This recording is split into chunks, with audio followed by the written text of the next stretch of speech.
وَلَمَّا بَرَزُوا لِجَالُوتَ وَجُنُودِهِ، جب حضرت طالوت اپنے لشکر کو لے کر جالوت اور اس کے لشکر کے مقابلے میں پہنچے، قَالُوا رَبَّنَا أَفْرِغْ عَلَيْنَا صَبْرًا وَثَبِّتْ أَقْدَامَنَا وَانصُرْنَا عَلَى الْقَوْمِ الْكَافِرِينَ۔ تو طالوت نے جالوت اور اس کی فوج کا مقابلہ شروع کر دیا۔ مقابلہ ہونے لگا، جنگ ہونے لگی، دشمن کے مقابل کھڑے ہیں، کیا دیکھتے ہیں کہ ایمان والوں کی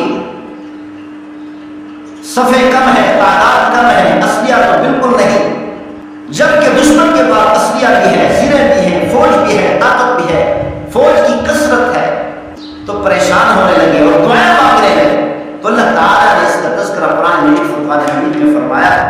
اللہ تعالیٰ نے ارشاد فرمایا وَلَمَّا بَرَزُوا لِجَالُوتَ وَجُنُودِهِ، جب حضرت طالوت اپنے لشکر کو لے کر جالوت اور اس کے لشکر کے مقابلے میں پہنچے، قَالُوا رَبَّنَا أَفْرِغْ عَلَيْنَا صَبْرًا وَثَبِّتْ أَقْدَامَنَا وَانصُرْنَا عَلَى الْقَوْمِ الْكَافِرِينَ۔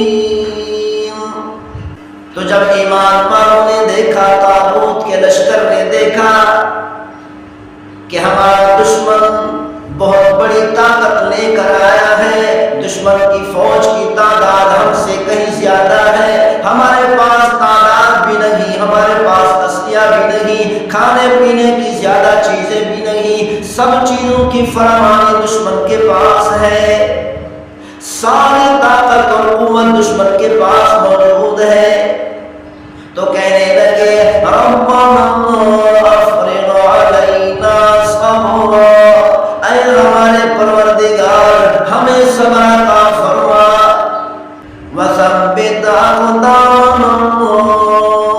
اے ہمارے پروردگار ہمارے قدموں کو ثابت رکھنا، مضبوط رکھنا کہ ہم کہیں بھاگ نہ جائے، دشمن سے خوف زدہ نہ ہو جائے کہ کہیں ہمیں شکست نہ ہو جائے، وانصرنا علی القوم الکافرین، اے ہمارے پروردگار ہمیں کافروں کے مقابلے میں غلبہ عطا فرما۔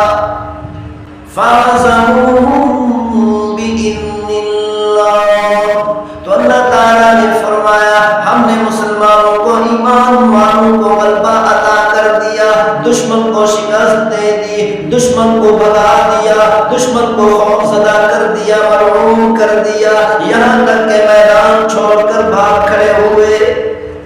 تو اللہ تعالیٰ نے طریقہ بتایا کہ کس طریقہ سے مسلمانوں کو، ایمان والوں کو ہم نے غلبہ عطا کیا۔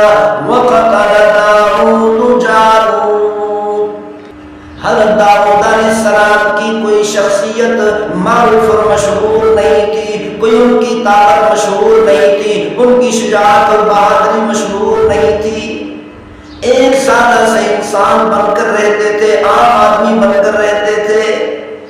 جب حضرت داؤد علیہ السلام نے دیکھا، اور حضرت داؤد علیہ السلام جہاد کرنے کی غرض سے بھی نہیں آئے تھے کہ والد صاحب نے بھیجا اے داؤد جا کر دیکھ کر مسلمانوں کی کیا حالت ہے کہ کہیں مسلمانوں کو شکست تو نہیں ہو گئی۔ جب میدان جہاد میں اور میدان جنگ میں پہنچے، کیا دیکھتے ہیں کہ مسلمانوں کو شکست ہو رہی ہے اور کافروں کو غلبہ ہو رہا ہے، تو سامنے آ کر کھڑے ہو گئے اور اعلان کرنے لگے اے جالوت، اگر تیرے اندر طاقت ہے تو میرا مقابلہ کر کے دکھا، اگر تیرے اندر قوت اور طاقت ہے تو میرا مقابلہ کر، میرے سامنے آ، اگر تیرے اندر ہمت ہے تو میرا مقابلہ کر، میں تجھے للکار رہا ہوں۔ جالوت نے کہا او لڑکے، او نوجوان لڑکے، اتنے بڑے طاقتور پہلوان کا مقابلہ تو کیسے کرے گا؟ اتنے بڑے طاقتور تجربہ کار سپہ سالار کا مقابلہ تو کیسے کر سکتا ہے؟ میرے سامنے سے ہٹ جا، تو میرا مقابلہ نہیں کر سکتا۔ حضرت داؤد علیہ السلام نے فرمایا اگر تیرے اندر ہمت ہے، تیرے اندر ڈر اور خوف نہیں، اگر تو بزدل نہیں ہے تو میرا مقابلہ تھا۔ حضرت داؤد علیہ السلام نے فرمایا لگتا ہے تو خوف زدہ ہو گیا، تو بزدل ہو گیا، میرے سامنے سے بھاگ رہا ہے، میرے سامنے سے بھاگنا چاہتا ہے۔ جالوت کو غصہ آیا، جالوت نے کہا میں تیرا مقابلہ کرنے کو تیار ہوں۔ تو اللہ تعالیٰ نے فرمایا وَقَتَلَ دَاوُودُ جَالُوتَ، کہ داؤد علیہ السلام نے پتھر اٹھایا، اس جالوت کے سر پر مارا، دوسرا پتھر اٹھایا جالوت کے سر پر مارا، تیسرا پتھر اٹھا کر جالوت کو مارا، سر پہ جا کر لگا۔ ان 3 پتھروں کے ذریعے سے اللہ تعالیٰ نے جالوت اتنے بڑے طاقتور اور تجربہ کار سپہ سالار کے سر کو ریزہ ریزہ کر کے رکھ دیا۔ جیسے ہی جالوت اتنے بڑے بادشاہ کا قتل ہوا، ساری کی ساری فوجیں بھاگ کھڑی ہوئی، میدان جہاد کافروں سے خالی ہو گیا، میدان جنگ کافروں سے خالی ہو گیا۔ اللہ تعالیٰ نے مسلمانوں کو داؤد علیہ السلام کے ذریعے سے فتح عطا کر دی۔ حضرت داؤد علیہ السلام کو طالوت نے اپنی بیٹی نکاح میں دے دی۔ وقت چلتا رہا، زمانہ گزرتا رہا، وقت گزرتا رہا، کچھ عرصہ گزرا تو طالوت حضرت داؤد علیہ السلام کی مخالفت کرنے لگا۔ جب طالوت اپنی فوج لے کر داؤد علیہ السلام کا مقابلہ کرنا چاہا، دشمن نے موقع دیکھا، موقع پا کر طالوت اور طالوت کی فوج پر حملہ کر دیا۔ طالوت اور طالوت کی فوج کو اللہ تعالیٰ نے شکست دے دی۔ پھر توبہ طائب ہو کر سامنے آیا، طالوت کہنے لگا مجھ سے بڑی غلطی ہو گئی، میں توبہ کرنا چاہتا ہوں۔ وہاں پر جو برگزیدہ لوگ تھے، بڑے لوگ تھے، دیندار سمجھدار لوگ تھے، انہوں نے کہا ایک طریقہ سے تیری توبہ قبول ہو سکتی ہے کہ تو داؤد علیہ السلام سے معذرت کر اور داؤد علیہ السلام کو اپنی بادشاہ دے دے اور داؤد علیہ السلام کے لشکر میں جہاد کرتے کرتے شہادت قبول کر لے۔ اللہ تعالیٰ تیری توبہ قبول کر کے تجھے جنت عطا کر دے گا۔